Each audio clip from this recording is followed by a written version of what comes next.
सब देखने और सुनने वालों की खिदमत में मोहब्बत भरा सलाम। अब्दुल कयूम साहब हमारे साथ होंगे। नाज़रीन, रशिया, जी हाँ, रूस के सदर के बयानात भी काफ़ी खतरनाक आ रहे हैं और जैसे ही उसे पता चला है कि यूक्रेन का साथ सब छोड़ते जा रहे हैं, ज़ाहिर है फिर उसका रद्द-ए-अमल जो है वो और हो गया। सर, क्या देख रहे हैं आप? मुबारक साहब, सबसे बड़ी बात यह है कि जो यूक्रेन का सदर है, ये जो उसने ये वादा किया था ट्रंप से कि मैं अपनी मादनियाती जो मेरी जो प्रॉपर्टी है वो मैं आपको देने के लिए तैयार हूँ। उस लोन के जो यूक्रेन ने लोन लिया, अभी वो मुनकर हो गया है।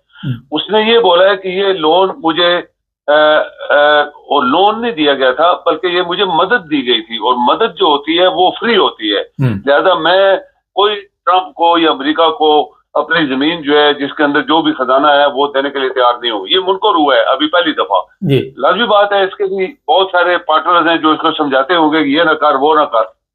उधर रशिया बहुत अग्रेसिव है।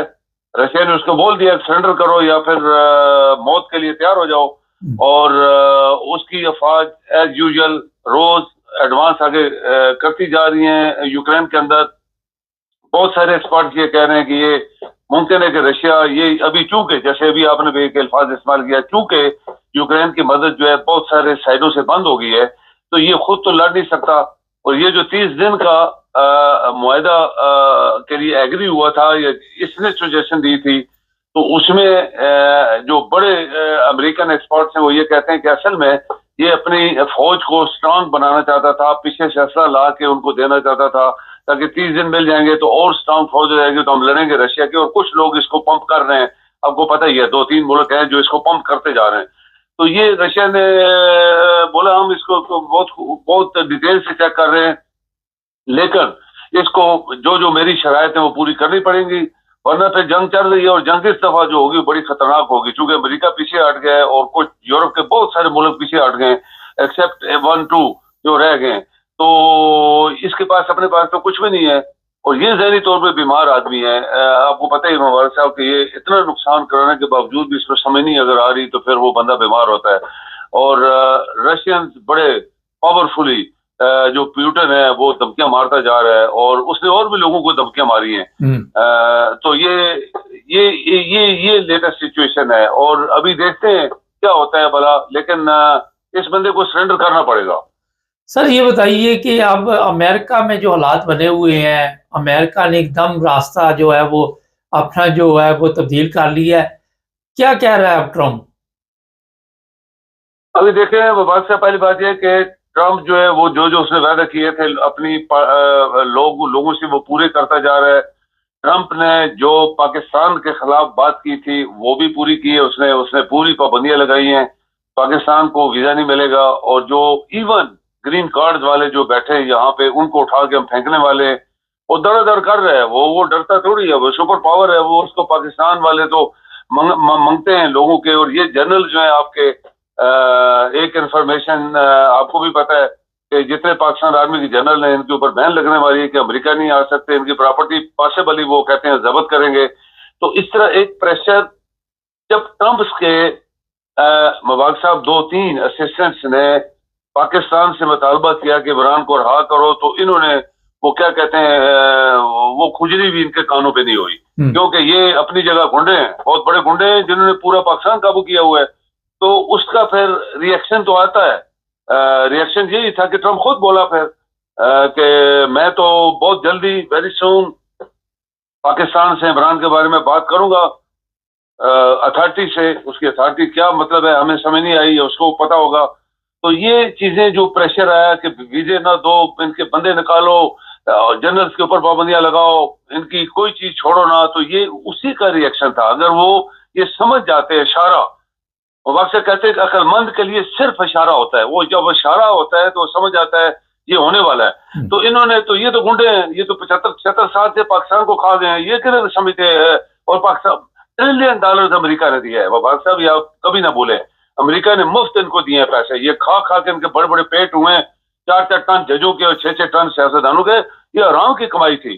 तो अभी देखें क्या होता है, नई नई चीजें डेवलप हो रही है हर रोज। और इसमें इसमें जरूर मुझे यकीन है कि इमरान की बात होगी, और ये मजबूर हो जाएंगे, इलेक्शन करवाएंगे या इमरान को रिहा करेंगे। सर, पाकिस्तान के अंदरूनी हालात बड़े खराब हो गए हैं। आए दिन बम धमाके, एक दिन में पता नहीं कितने वाकयात हो रहे हैं। तो ये कैसे ठीक होंगे? कौन करेगा इसे कंट्रोल? मुबारक साहब, एक बात हमने की थी आपके प्रोग्राम में 2-3 दिन पहले कि ये जो ट्रेन वाला था ये फर्स्ट एंड लास्ट नहीं है। इसके बाद बहुत कुछ होने वाला है अभी, क्योंकि जो आदमी ट्रेन जो कि आप कहें कि 76 साल से ये अंग्रेजों ने बनाई थी। मुबारक से एक बात मैं भूल ना जाऊं, आप देखें कि इस ट्रेन की पटरी की हालत देख के मुझे यकीन करें शर्मिंदगी भी हुई और अफसोस भी हुआ। यानी जो अंग्रेज बना के चले गए, आज तक वही पटरी है, वो जमीन पे बैठी हुई है, उसके इर्द गिर्द कोई पत्थर नहीं है, गंदी के ढेर लगे हुए। यानी शर्मनाक, एक शर्मनाक चीज भी नजर आई है। और मैं दावे से कहता हूं मुबारक साहब कि ये पटरी आज भी उखाड़ेंगे तो अंग्रेजों की लगी हुई है, 100-150 साल पुरानी। जिस मुल्क के अंदर खरबों रुपए लोग खा गए, ये रेलवे वाले भी खा गए, या उसको बड़े ऊपर जो बैठे खा गए। पटरी को रिपेयर नहीं किया गया, नई पटरी नहीं बिछाई गई, स्ट्रांग पटरी, उसके आगे पीछे पत्थर होते हैं, खूबसूरत दुनिया की पटरियां देखें किस तरह बनी हुई हैं। तो ये जो हादसा अभी देखें, ये ट्रेन का हुआ, कितना नुकसान हुआ पाकिस्तान का। आपका इंजन गया, आपकी बोगीज गई, रेलवे पटरी वो 300-450 गज गई, और कितने बंदे मरे।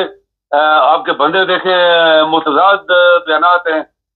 कल आपका वो चीफ मिनिस्टर जो बलूचिस्तान का कह रहा था, जो सिविलियन फौजी जो थे वो सिविलियन ड्रेस में थे, तो वो सिविलियन थे, उसको हम फौजी नहीं कह सकते। तो उसका मतलब ये है कि फौजी मारे गए बहुत सारे। ये जितने बंदे जो ये बता रहे हैं ये सारे फौजी ही थे, सिविलियन को उन्होंने नहीं मारा। वो कहते सिविलियन को सबको उन्होंने छोड़ दिया, सिर्फ फौजियों को पकड़ा है, उनको मारा है। तो ये जो कल हादसा हुआ बस का, ये फौज की करवाई जा रही थी, वो कहते 99 हमने बंदे मारे हैं, ये मान रहे हैं 3-4 बंदे। इसी तरह ट्रेन में वो कहते हैं हमारे 25-26 मरे हैं, तो वो कहते 214 बंदे मारे हैं। तो ये नेग्लिजेंस। वाल साहब, जब आप अपनी ड्यूटी से जिसके लिए आपको पैसा मिलता है वो रोजी हलाल नहीं करते, और बगैर यानी आईनी मदद के या बगैर आइन में दिए गए किसी चीज के ऊपर आप छलांगे लगाते हैं कि सिविलियन के ऊपर हुकूमत इनकी हटा दो, इमरान को अंदर निकलने ना दो, उसकी पार्टी को बंद करो, उनको जलील करो। आज 2.5-3 साल से जो हो रहा है, तो इनके साथ अभी क्या होना शुरू हो गया। अभी देखिए फ्रंटियर में भी लोग इनको मारते जा रहे हैं, बलूचिस्तान में भी मारते जा रहे हैं। तो हमारा कसूर नहीं है, हम तो आपको रियलिटीज बता रहे हैं लोगों को। ये मत समझे कि ये हुकूमत मेरी है या आपकी है तो हम जो है वो उसका वो कर रहे हैं। बात यह है कि पाकिस्तान पाकिस्तानियों का है, वहां 24 करोड़ है, ये 20 है, 21 भाई हैं, उनका मुल्क है, ये उनका हक है कि वो अपनी मर्जी से अपनी हुकूमत बनाए, जैसे दुनिया में है जमहूरियत इसी को कहते हैं। तो वो अपनी मर्जी से चीफ ऑफ आर्मी स्टाफ रखें, काबिलियत के ऊपर रखें, सिफारशी ना रखें। और बाकी मिनिस्टर आप देखें, अमेरिका में 10-15 मिनिस्टर हैं, और आप पाकिस्तान में देखें 100 से ज्यादा मिनिस्टर हैं। जबकि पाकिस्तान एक ऐसा मुल्क जो हर दुनिया के मुल्क का मकरूज है। मुबारक साहब, अभी अजरबैजान गरीब मुल्क है, वहां भी जाके पाँव छाँव चाट के उनके भी पैसे खाएं। सऊदिया ने, यूएई ने, कतर ने आंखें दिखा दी हैं। चाइना इनको देना नहीं चाहता और फंसा हुआ है, वो मजबूरन कुछ देता है तो मजबूरन। तो ये अभी जो बीएलए वाले, बीएलए किधर से निकल आए पहले, अगर आपकी फौज, मुबारक साहब ये बड़ा पॉइंट है मैं आपको देने वाला हूँ। बलूचिस्तान में सिर्फ आपकी आर्मी की एक कोर है, कोर जिसको कहते हैं 3 डिवीजन नीचे होते हैं, ये 4 होते हैं। जबकि पंजाब में कितनी कोरें लगी हुई हैं।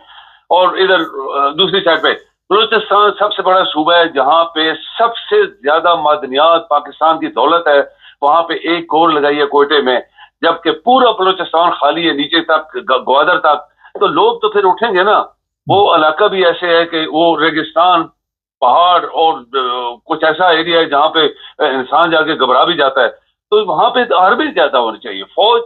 आप ग्वादर में आपको एक कोर होनी चाहिए, दरमियान में भी होनी चाहिए, ऊपर कोटे में भी होनी चाहिए, 3-4 कोरें होनी चाहिए, कम से कम 10 मिलियन फौज होनी चाहिए।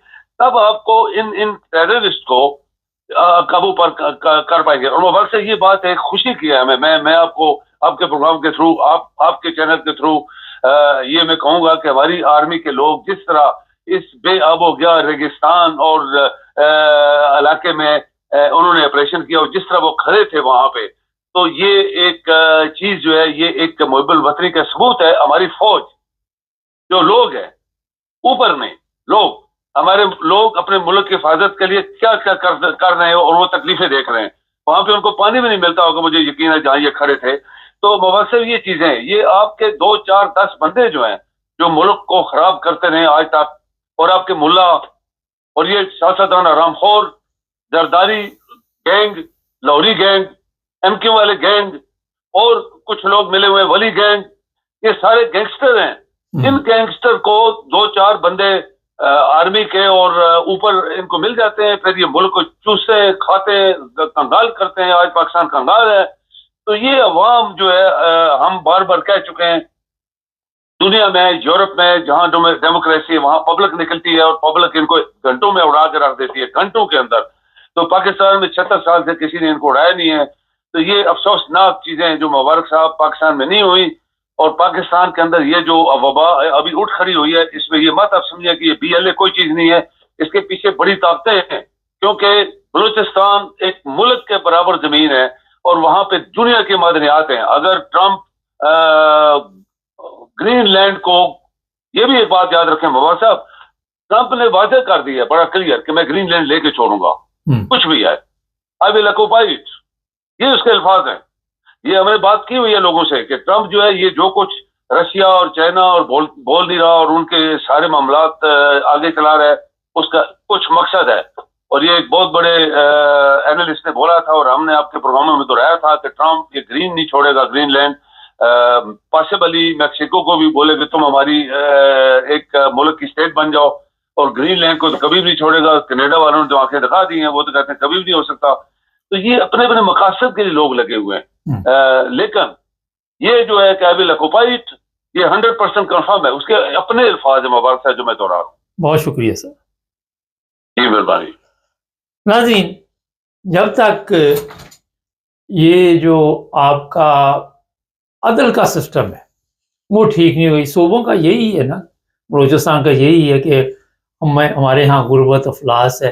आप तो बताते रहते हैं कि पंजाब की तरह वहाँ भी बड़े अच्छे हालात हैं। ज़ुबानी तो रोज़ हम चीज़ें लोगों को बताते, फड्डा यही है कि उनका और आपका शुरू से कि हमें या हमारे लोग जो है उनको वो सहूलतें नहीं मिल रही जो आपको मिल रही। इस तरह हमारी अदालतों में अदल नहीं है, सूबों में अदल नहीं। तो मेन जो वहाँ पे प्रॉब्लम है वो है इंसाफ की। जब तक अदल इंसाफ का सिस्टम नहीं चलेगा, इसी तरह के हालात रहेंगे। चैनल को सब्सक्राइब करें, जुड़े